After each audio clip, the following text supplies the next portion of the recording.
Welcome to new TV Telugu. ఇప్పుడు Telangana top 10 చూద్దాం. నాగర్ కర్నూలు జిల్లా కొల్లాపూర్ నియోజకవర్గం పెద్దకొత్తపల్లి మండలం సాతాపూర్లో నాపగుంపు నుంచి పెద్దగుంట వరకు జరుగుతున్న ఉపాధి హామీ ఫీడర్ ఛానల్ పనులను కలెక్టర్ హేమంత్ కేశవ్ పాటిల్ పరిశీలించారు. కూలీల సమస్యలను అడిగి తెలుసుకున్న కలెక్టర్ వేతనాల చెల్లింపుల్లో ఎదురవుతున్న బ్యాంకు సమస్యలను వెంటనే పరిష్కరించాలని అధికారులకు సూచించారు. ఈ ఫీడర్ ఛానల్ పనుల వల్ల సాగునీటి వనరులు మెరుగుపడి రైతులకు ఎంతో ప్రయోజనం కలుగుతుందని ఆయన అన్నారు. నాగర్ కర్నూలు జిల్లాలో వేసవిలో తాగునీటి సమస్య తలెత్తకుండా అధికారులు అప్రమత్తంగా పనిచేయాలని కలెక్టర్ హేమంత్ కేశవ్ పాటిల్ ఆదేశించారు. మంగళవారం మిషన్ భగీరథ RWS అధికారులతో నిర్వహించిన సమీక్షలో పైప్ లైన్ లీకేజీలు, మోటార్ల మరమ్మతులు, నిల్వ ట్యాంకుల నిర్వహణపై ప్రత్యేక దృష్టి పెట్టాలని సూచించారు. జిల్లాలోని 460 గ్రామాలకు ప్రతిరోజు 120 MLD తాగునీరు సరఫరా అవుతుందని తెలిపారు.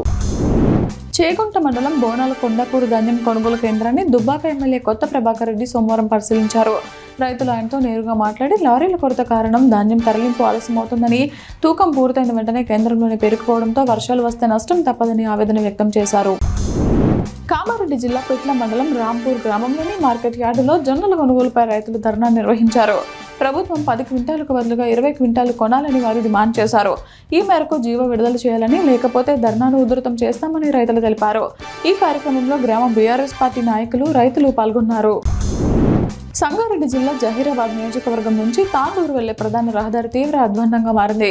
నిత్యం వందలాది వాహనాలు రాకపోకలు సాగించే ఈ రహదారిపై పెద్ద పెద్ద గుంతలు ఏర్పడడంతో వాహనదారులు, ప్రజలు భయాందోళనలకు గురవుతున్నారు. పాలకుల నిర్లక్ష్యం కారణంగా రహదారి ప్రమాదకరంగా మారిందని విమర్శలు వెల్లువెత్తుతున్నాయి. ఈ రహదారిపై ప్రయాణం వెంటనే ప్రస్తుతం ప్రజలు భయపడుతున్నారు. నిజామాబాద్ జిల్లా నవీపేట్ మండల కేంద్రంలోని RTC బస్టాండ్ ఆవరణంలో సైబర్ నేరాలపై అవగాహన కార్యక్రమం జరిగింది. ఈ సందర్భంగా నవీపేట SI శ్రీకాంత్ మాట్లాడుతూ అపరిచితుల ఫోన్ కాల్స్, OTPలు, బ్యాంకు వివరాలు ఎవరితోనూ పంచుకోవద్దని ప్రయాణికులకు సూచించారు. సోషల్ మీడియా, ఆన్లైన్ మోసాల పట్ల అప్రమత్తంగా ఉండాలని, సైబర్ మోసాలు జరిగితే వెంటనే 1930 హెల్ప్ లైన్కు ఫిర్యాదు చేయాలని వివరించారు. నిర్మల్ జిల్లా బాసర శ్రీ జ్ఞాన సరస్వతి అమ్మవారిని Telangana special police battalions deputy inspector general VV Ramareddy తన కుటుంబ సమేతంగా దర్శించుకున్నారు. ఆలయానికి చేరుకున్న DIG దంపతులకు అర్చకులు ఘన స్వాగతం పలికి ప్రత్యేక పూజలు నిర్వహించారు. అక్షరాభ్యాస మండపంలో తన మనవరాలకు అర్చకులు అక్షరాభ్యాసం, కుంకుమార్చన పూజలు చేయించి అమ్మవారికి మొక్కులు చెల్లించుకున్నారు. దంపతులకు అమ్మవారి తీర్థ ప్రసాదాలు అందజేసి శేష వస్త్రంతో సత్కరించి ఆశీర్వచనం అందించారు.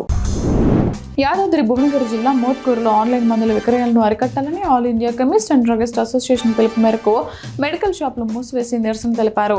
యాదాద్రి జిల్లా మెడికల్ షాప్ అసోసియేషన్ ఉపాధ్యక్షులు బుక్క చంద్రశేఖర్ మాట్లాడుతూ ఆన్లైన్ అమ్మకాలపై నిషేధం విధించి నకిలీ మందులపై కఠిన చర్యలు తీసుకోవాలని డిమాండ్ చేశారు.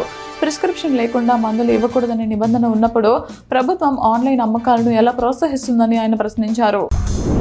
శివంపేట మండలం ధన్పాన్పల్లిలో అగ్ని ప్రమాదం సంభవించింది. ఈ ఘటనలో రైతులు నిల్వ ఉంచిన సుమారు 200 గడ్డి మోపులు కాలి బూడిదయ్యాయి. కుల్లపెంటయ్య, గొల్ల శ్రీశైలంకు చెందిన పశువుల మేత పూర్తిగా నాశనమైంది. సమీపంలో ఉన్న గొల్ల నాగరాజు మోటార్ వైర్లు కూడా అగ్నికి ఆహుతయ్యాయి. స్థానికులు మంటలను ఆర్పేందుకు ప్రయత్నించినా అప్పటికే భారీ నష్టం జరిగింది. ఈ ప్రమాదంతో బాధితులైన రైతులు తీవ్ర ఆవేదన వ్యక్తం చేస్తున్నారు.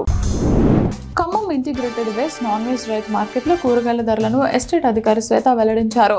కేజీ టమాటా 40 రూపాయలు, వంకాయ 26, బెండకాయ 34, పచ్చిమిర్చి 56, కాకర 50, కంచి కాకర 56, బీరకాయ 56, సొరకాయ 20, దొండకాయ 30, గోరుచిక్కుడు 46, క్యాబేజ్ 24, ఆలుగడ్డ 20, చామగడ్డ 40, క్యారెట్ 50, బీట్రూట్ 40, కీరదోస 36, బీన్స్ 140, క్యాప్సికం 50 రూపాయలు, ఉల్లిగడ్డలు 30 రూపాయలు, కోడిగుడ్లు 75 రూపాయలుగా ఉన్నాయని తెలిపారు.